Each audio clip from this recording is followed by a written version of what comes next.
Hello दोस्तों, welcome to डिवेक classes. जो हमारी सीरीज़ रह गई थी उस सीरीज़ को हम पूरा करने वाले हैं। मध्य प्रदेश का जो हमारी सीरीज़ चल रही थी उसमें अगला जो टॉपिक हम आज पढ़ने वाले हैं वो है मध्य प्रदेश का प्रशासनिक विभाजन। जैसा कि आपको पता है, पिछली जो सीरीज़ हमने पढ़ी थी उसमें हमने पढ़ा था कि मध्य प्रदेश के जो ज़िले हैं उनका गठन हमने पढ़ा था। जो मध्य प्रदेश का प्रशासनिक विभाजन है उन ज़िलों को ही मिलाकर हमने प्रशासनिक विभाजन के रूप में संभाग बनाए हैं। तो आज हम पढ़ने वाले हैं मध्य प्रदेश का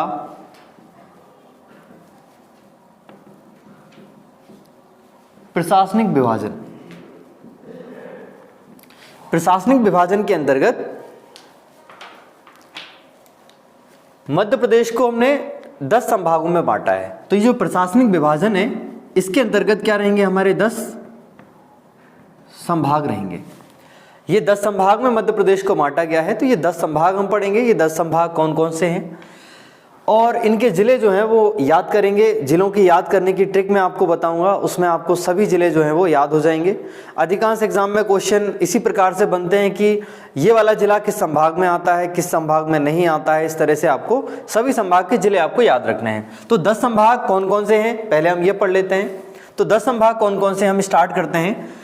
थोड़ा सा मैप के आधार पे अगर इन जिलों को आप याद रखेंगे तो ये जिले बहुत अच्छे से आपको याद हो जाएंगे। तो जिलों को जब भी आप याद करेंगे, याद करते समय आपको मैप जरूर ध्यान में रखना है अपने।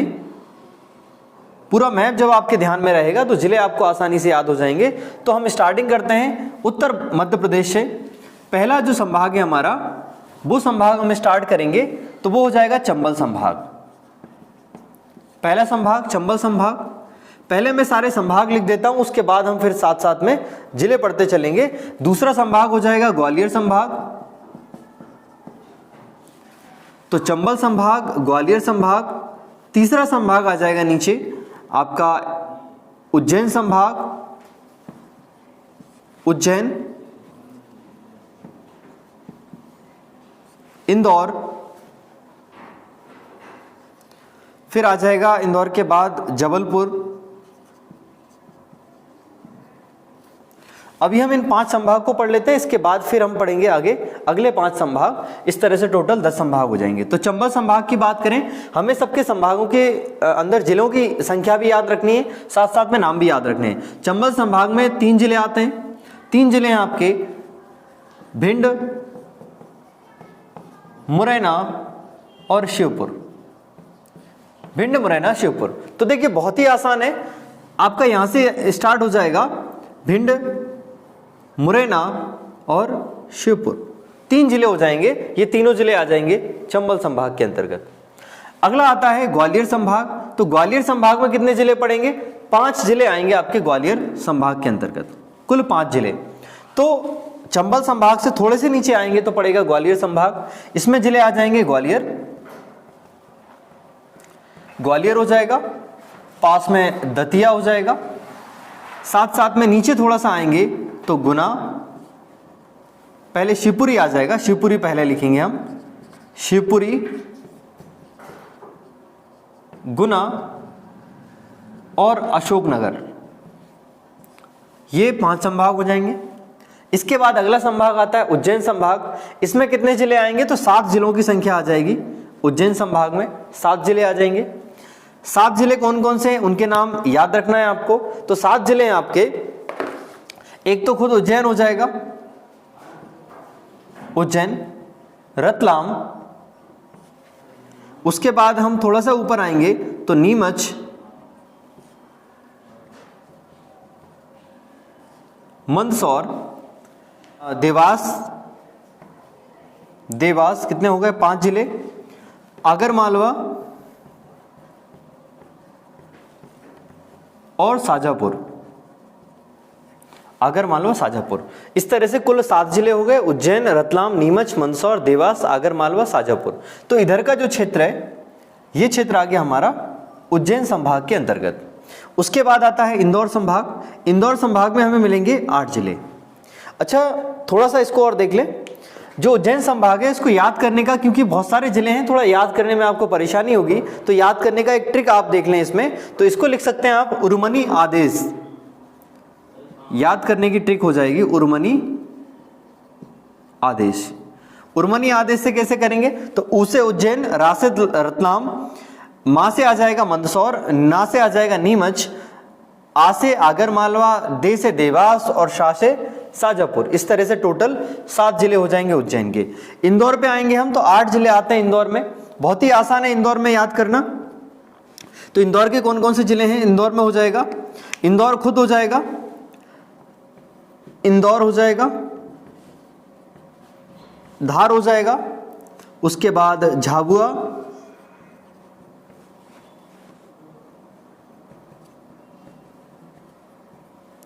अलीराजपुर, बड़वानी,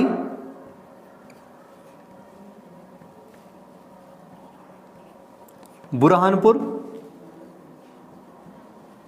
खंडवा और खरगोन। ये टोटल 8 जिले हो जाएंगे। ये कौन सा क्षेत्र है, तो ये आ जाएगा हमारा ये वाला क्षेत्र। इस क्षेत्र को हम बोलेंगे इंदौर संभाग। इसके बाद आता है जबलपुर संभाग। अच्छा ध्यान रखेंगे, इंदौर संभाग और जबलपुर संभाग दोनों में ही हमारे 8-8 जिले आते हैं। तो जबलपुर में आ जाएंगे 8 जिले। अच्छा, इसको याद करने की एक बहुत अच्छी ट्रिक है जबलपुर को याद करने की। इसको याद रखेंगे, शिवम जनक में छिड़ी, शिवम जनक में छिड़ी, इससे याद हो जाएंगे टोटल 8 जिले आपके। कौन कौन से देखते हैं। सबसे पहले इसमें आ जाएगा जबलपुर खुद, या इस ट्रिक के हिसाब से अगर याद करें तो सी से क्या आ जाएगा, सिवनी आ जाएगा। फिर आ जाएगा बा से क्या, बालाघाट, बालाघाट आ जाएगा। मां से आपका क्या आ जाएगा, सिवनी हो जाएगा, बालाघाट, मंडला हो जाएगा मां से, मंडला, जबलपुर हो जाएगा जा से, ना से हो जाएगा नरसिंहपुर, नरसिंहपुर हो जाएगा। फिर का से हो जाएगा कटनी, कटनी हो जाएगा। और छी से हो जाएगा छिंदवाड़ा, और ड़ा से हो जाएगा डिंडोरी, डिंडोरी। तो 4 टोटल 8 जिले आपके हो जाते हैं जबलपुर में। तो इस प्रकार से ये आपके संभाग हो जाते हैं 5 संभाग। 5 संभाग हमने देखे। इसके बाद अच्छा जबलपुर का क्षेत्र अगर देखा जाए यहाँ पर, तो जबलपुर का क्षेत्र मिलेगा हमें ये वाला जो क्षेत्र है ये हो जाएगा जबलपुर। तो ये हो गया हमारा चंबल।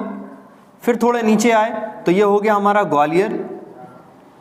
फिर यहाँ पर आए हम तो ये हो गया उज्जैन। फिर यहाँ पर हो गया इंदौर संभाग, यहाँ पर हो गया जबलपुर संभाग। आगे हम बात करते हैं अगले संभाग की। 6वां संभाग हो जाएगा नर्मदापुरम, हम आखिरी में देखेंगे। 6वां संभाग लिखेंगे हम सागर संभाग। सागर संभाग में जिले कौन कौन से आएंगे, तो सागर, दमोह, पन्ना, छतरपुर, टीकमगढ़ और निवाड़ी। इस तरह से कुल 6 जिले आ जाएंगे सागर संभाग के अंतर्गत। पहले सागर संभाग में 5 जिले हुआ करते थे, बाद में निवाड़ी का जब गठन 2018 में हुआ उसके बाद टोटल संभाग की संख्या हो गई 6, जिले की संख्या हो गई 6। इसके बाद 7वां संभाग सागर हो गया। उसके बाद हम लिखें रीवा संभाग। रीवा संभाग इसके अंतर्गत आते हैं 4 जिले, रीवा, सतना,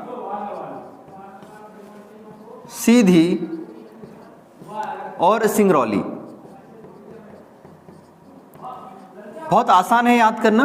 आप अगर चाहो तो इसकी ट्रिक लिख के ऐसे कर लोगे, RSS, RSS होता है उसको और S बढ़ा देना तो ये हो जाएगा रीवा, सतना, सीधी, सिंगरौली। ये 4 जिले हो जाएंगे रीवा संभाग के अंतर्गत। इसके बाद अगला संभाग आता है हमारा शहडोल संभाग। शहडोल से पहले हम लिख लेंगे नर्मदापुरम। नर्मदापुरम वही संभाग है जिसको पहले होशंगाबाद कहा जाता था और बाद में हमने 2008 में इसका नाम परिवर्तित करके क्या कर दिया, नर्मदापुरम कर दिया। तो नर्मदापुरम जिले में संभाग के अंतर्गत 3 जिले आते हैं, हरदा, होशंगाबाद और बैतूल। हरदा, होशंगाबाद, बैतूल, ये आपके 3 जिले आते हैं नर्मदापुरम के अंतर्गत। इसके बाद एक संभाग हमारा आ जाता है भोपाल संभाग। राजधानी क्षेत्र का जो भोपाल संभाग है उसके अंतर्गत आते हैं 5 जिले। 5 जिले, ये 5 जिले कौन कौन से हैं? तो भोपाल खुद हो जाएगा, भोपाल, विदिशा, रायसेन,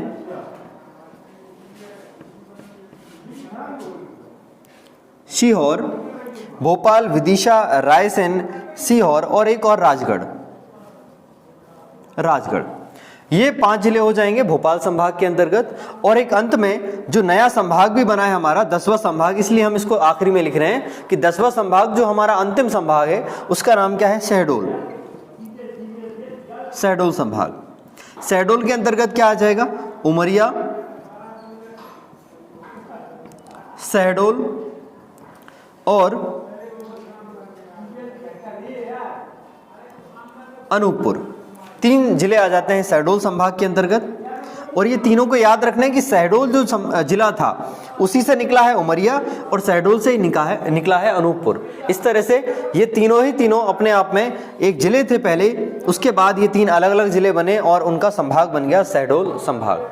तो इस तरह से हो जाते हैं हमारे 10 संभाग कंप्लीट। तो ये 10 संभाग याद रखना है। अगर इसका भी ट्रिक याद रखेंगे तो इसका ट्रिक क्या हो जाएगा? ऊषा से याद रखेंगे आप, ऊषा। इसमें ऊ से उमरिया, एस एच से हो जाएगा शहडोल और ए से हो जाएगा अनूपपुर। भोपाल की अगर ट्रिक याद करेंगे तो भोपाल की ट्रिक हो जाएगी शिवराज राय भोपाल। शिवराज राय भोपाल। यहां पे शिव लिखना है तो यहां से क्या हो जाएगा?